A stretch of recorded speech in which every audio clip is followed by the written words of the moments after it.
bodoh terhadap siapa? Terhadap kehendak Allah. Nah, kajian pagi ini kita membahas tentang janganlah kita menjadi orang bodoh itu. Bodoh terhadap kehendak Allah. Jadilah orang yang pintar. Orang yang pintar itu, orang yang cerdas itu, ya yang menuruti kehendak Allah terhadap kita. Kehendak Allah terhadap kita bagaimana saat ini. Kita diberi peran apa saat ini.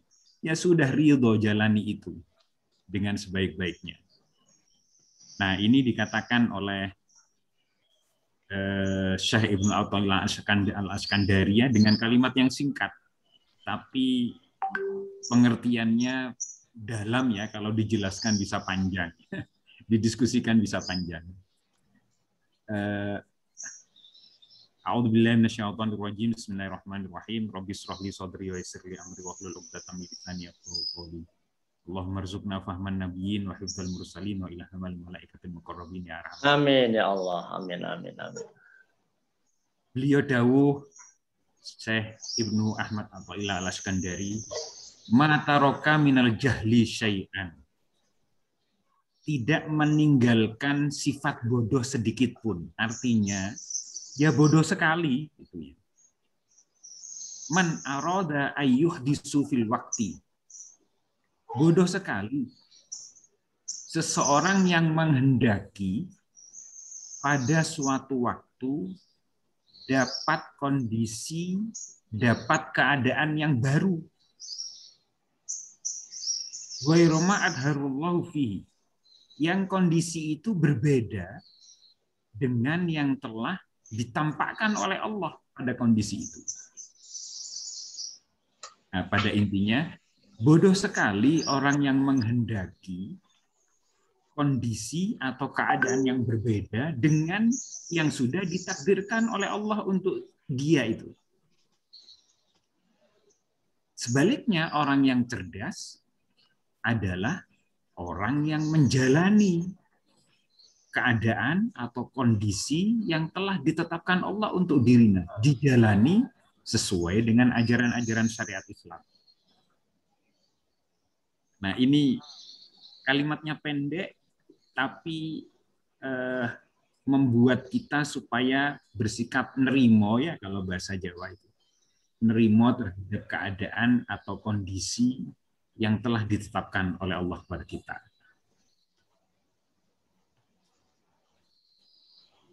Ini kondisinya itu kondisi badanian kana atau kolbian, jadi kondisi fisik badan atau kondisi hati. Falyal tazim zalika wal yuhsini wal yuhsnil adab. Maka istiqomahlah dalam kondisi itu dan perbaikilah adab sopan santun. Wal yardha bidzalika, dan hendaklah ridho dengan kondisi itu. Wala yantakila ila ghairihi, dan jangan berpindah kepada kondisi yang lain. Hatta yanqalahullahu, sampai Allah sendiri yang memindahkan dari kondisi itu. Nah, mamang yang dimuliakan oleh Allah, para kiai, para santri, apabila Allah SWT menempatkan seorang hamba pada suatu keadaan, dari banyak keadaannya, baik keadaan itu, kondisi itu bersifat badan atau hati,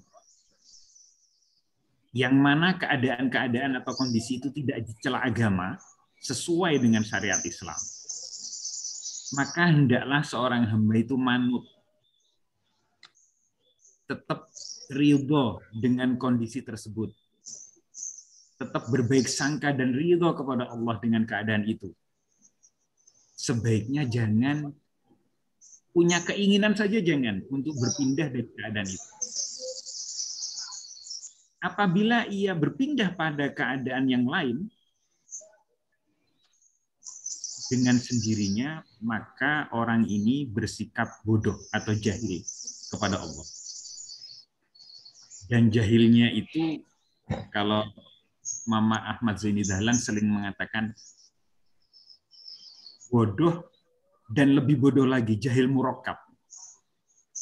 Para kiai para santri, mama-mama yang dimuliakan oleh Allah, jahil itu selanjutnya dibagi menjadi 3. Yang pertama, jahil bodoh basit.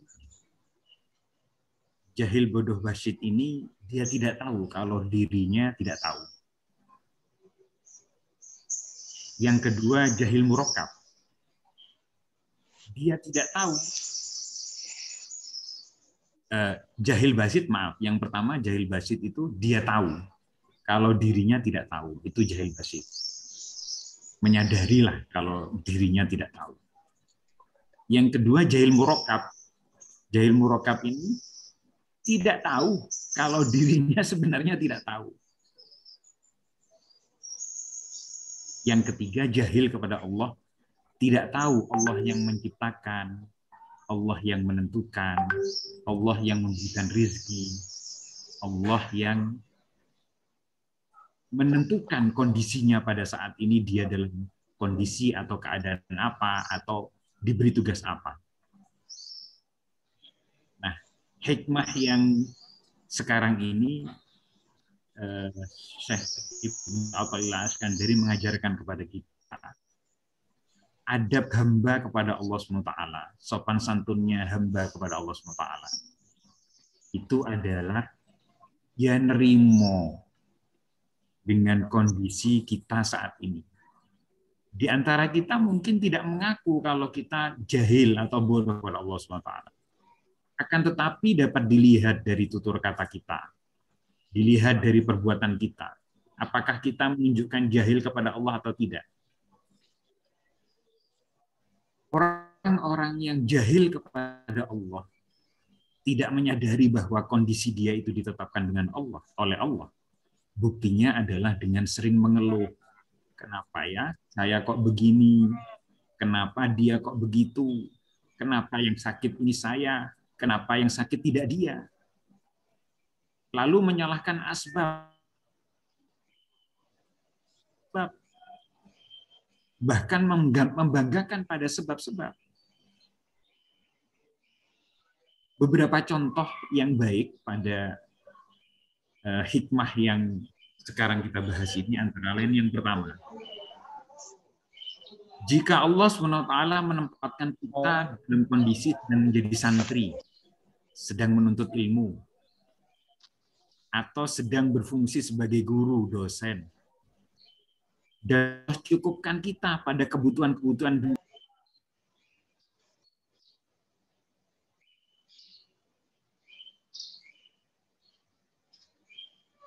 Mati, Mang. Iya. Ke tanu ya, kepencet mute itu.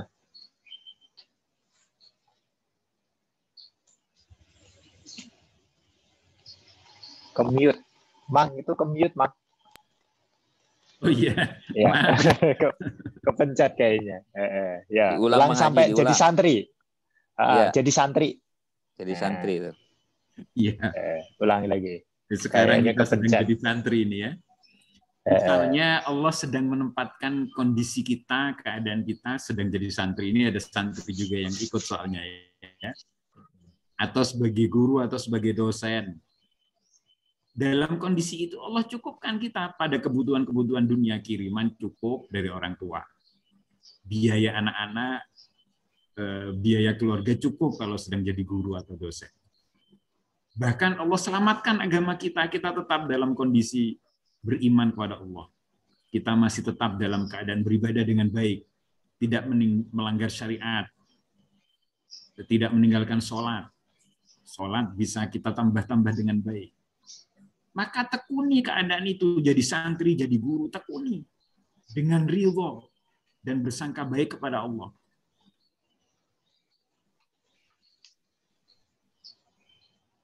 Nah, jika suatu saat ini mungkin juga dialaminya dengan beberapa guru atau sekolah ya.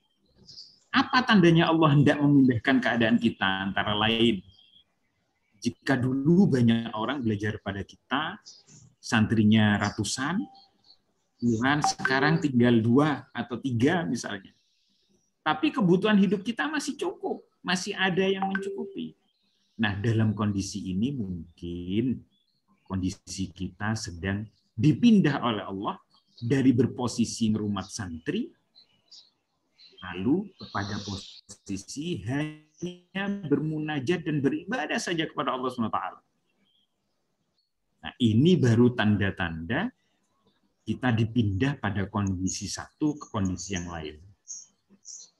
Jadi di antara yang bisa kita renungkan tanda-tandanya adalah kita berpindah dari satu kondisi ke kondisi yang lain, tapi tetap beribadah kepada Allah, beriman, kebutuhan hidup sehari-hari tetap dipenuhi oleh Allah SWT. Walaupun dari jalan yang lain itu pada hakikatnya dipenuhi oleh Allah SWT.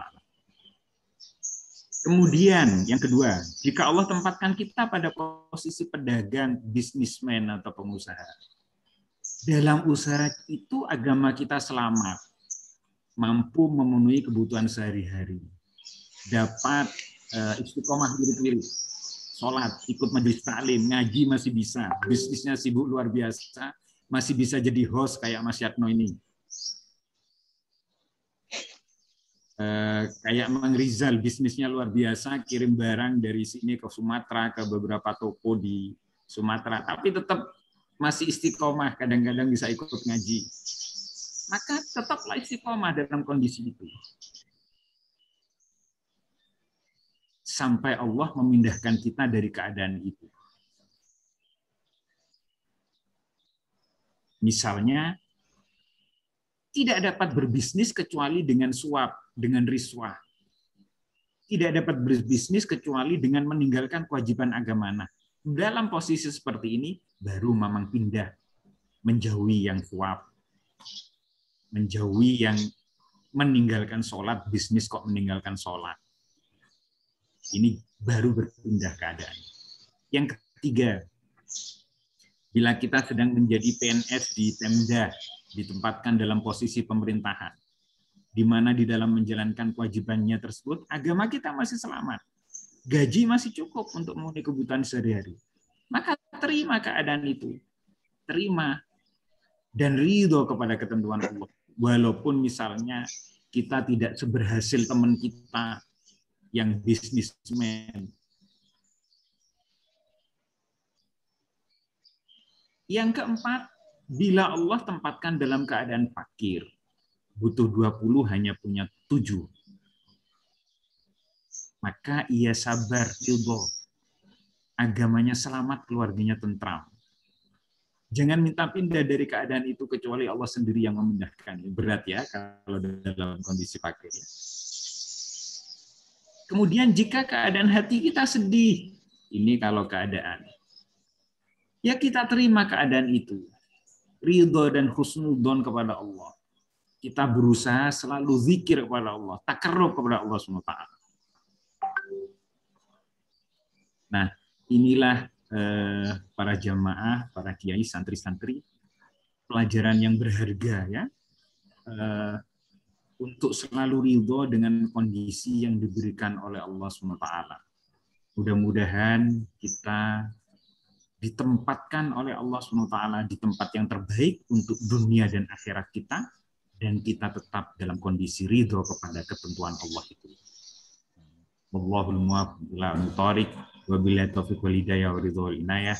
Wassalamualaikum warahmatullahi wabarakatuh.